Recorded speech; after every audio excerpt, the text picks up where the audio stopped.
किताब बाब शुरू हो रहा है सिफत अस्सलाह, नमाज के मसाइल। इसमें हमने पहली हदीस जो पढ़ी है वो है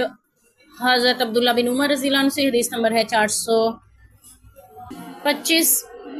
अब्दुल्ला बिन उमर रज़ी अल्लाह अन्हु फरमाते हैं रसूलुल्लाह सल्लल्लाहु अलैहि वसल्लम जब नमाज शुरू फरमाते तो अपने दोनों हाथों को दोनों शानों यानी कंधों के बराबर उठाते थे, और जब रुकू के लिए तकबीर कहते और जब रुकू से अपना सर उठाते तब भी दोनों हाथ इसी तरह उठाते थे,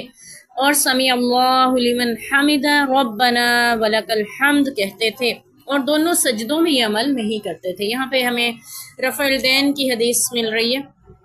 अब्दुल्ला बिन उमर रज़ी अल्लाह अन्हु बयान कर रहे हैं कि नबी पाक सल्लल्लाहु अलैहि वसल्लम इस तरह नमाज पढ़ते थे कि रुकू में जाते भी रफ़अल यदैन करते थे, रफ़अल यदैन दोनों हाथों को बुलंद करना और कंधों तक उठाते थे। तो अब ये दो बातें हमें पता चल रही हैं, एक तो ये कि कंधों तक उठाया जाए और बाज़ रवायत में आता है कानों तक। तो इसके बारे में ये कहा जाता है कि हाथों की जड़ जो है जिसको पांचा कहते हैं वो कंधों तक उठता है और उंगलियों के पोर जो है वो कानों तक जाते हैं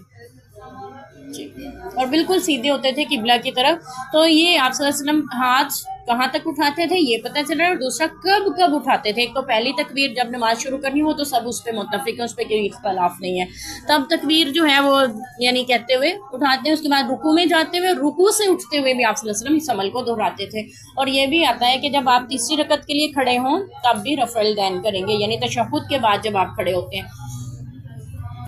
और रुकू में जाते और रुकू से उठते वक़्त रफ़अल यदैन किया जाएगा, बाकी किसी जगह पे नहीं। या फिर तीसरी रकत में या तशहुद के बाद आप खड़े होते हैं, यानी वित्रों में आप दरमियान में तशहुद नहीं पढ़ रहे हैं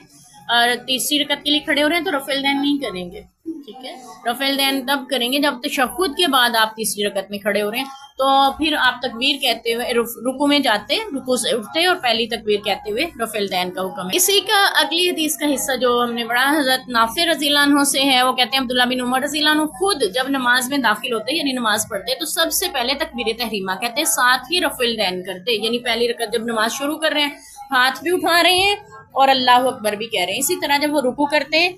और जब समी अल्लाहु लिमन हमिदा कहते तब भी दोनों हाथों को उठाते, और जब कायदा उला से उठते तब भी रफ़अल यदैन करते। वही कायदा उला से मुराद तीसरी रकत के लिए उठ के खड़े होते,